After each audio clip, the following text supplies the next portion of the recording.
Welcome to The Explainer. Today we're diving into something pretty complex, antipsychotics. These are powerful drugs meant to, well, tune the brain. We're going to unpack how they actually work, how they navigate our brain's incredibly intricate chemistry to try and bring balance back to a mind that's struggling. All right, so here's the game plan. First, we're going to map out the brain's four main dopamine highways. Then we'll see what happens when things get out of whack. We'll look at the first attempt to fix it, these first-generation drugs, and then the smarter, next-gen stuff. And finally, we'll get real about the side effects, the treatment trade-offs, because, nothing's ever that simple. Okay, so before we get into the drugs, what exactly are we treating here? Well, it's a condition called psychosis, and really, it's when the brain's perception gets distorted. The line between what's real and what's not gets incredibly blurry. This can mean seeing or believing things that aren't there, hallucinations, delusions. It's a really tough spot to be in. All right, to really get how these meds work, you kind of need a map of the brain's wiring.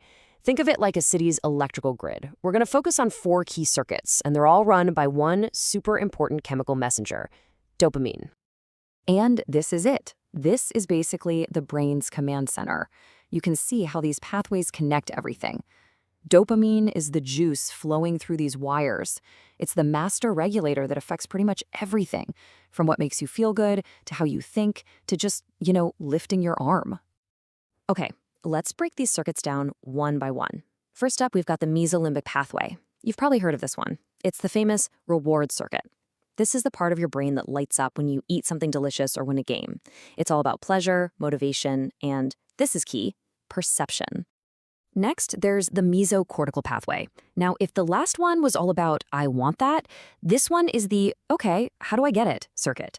It's like the CEO of your brain. It handles all the complex stuff, planning, emotional control, staying focused, the real executive functions. Pathway number 3, the nigrostriatal. This one's pretty straightforward. It's the movement circuit.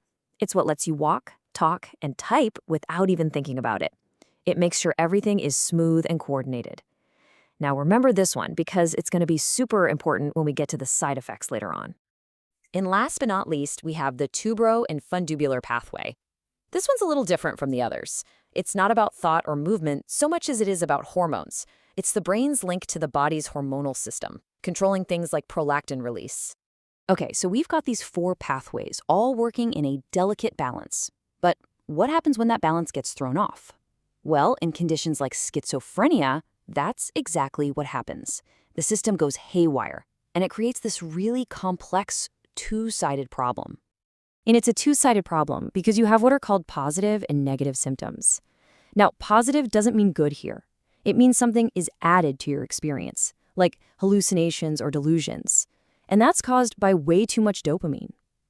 Then you have negative symptoms, where something is taken away, like your motivation, your emotional expression, and that's caused by, you guessed it, too little dopamine. And right here, this is the core challenge for any treatment.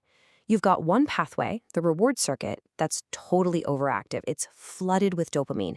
That's your positive symptoms. But at the same time, the executive circuit is underactive. It's starved for dopamine, causing the negative symptoms. So the big question is, how on earth do you turn one down while turning the other one up? It's a real paradox. So the very first attempt to solve this puzzle was something called first-generation antipsychotics, or FGAs for short. And the best way to think about these is like a big, clunky master switch on a circuit breaker. It gets the job done, but it's not exactly subtle. So how does this master switch work? Well, scientifically, they're called D2 antagonists. An antagonist is just a fancy word for a blocker.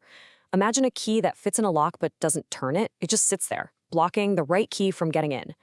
That's what these drugs do to dopamine receptors, specifically the D2 type. And they do it everywhere, across all four pathways, basically turning the volume down on dopamine across the entire brain. So, on the one hand, this works. It blocks the dopamine in that overactive reward circuit, and that's great for getting rid of those positive symptoms. But, and this is a huge but, because it's a master switch, it also blocks dopamine in that underactive executive circuit. And what happens then? Well, it can actually make those negative symptoms, the lack of motivation, the emotional flatness, even worse. A classic case of collateral damage. Okay, so clearly that blunt force approach wasn't ideal. It really showed scientists they needed something, well, smarter, a more nuanced tool. And that's what led to the second-generation antipsychotics, or SGAs. If the first ones were a master switch, think of these as smart tuners. So what makes them so much smarter? Well, they have a secret weapon. They don't just target dopamine. They also go after a totally different system, serotonin, specifically a receptor called 5-HT2A. They still block dopamine, just not as hard. And it's this dual action combo that's the key to their more precise approach.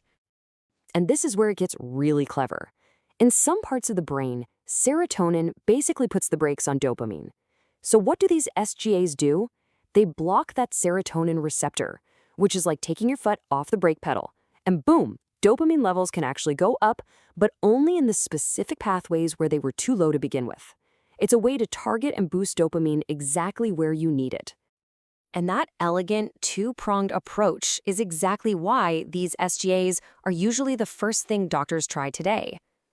They just do a better job of treating the whole picture, both the positive and those really tough negative symptoms. And because they're more targeted, the risk of those really nasty side effects we're about to talk about is a whole lot lower. But look, even a smart tuner isn't perfect. Not by a long shot.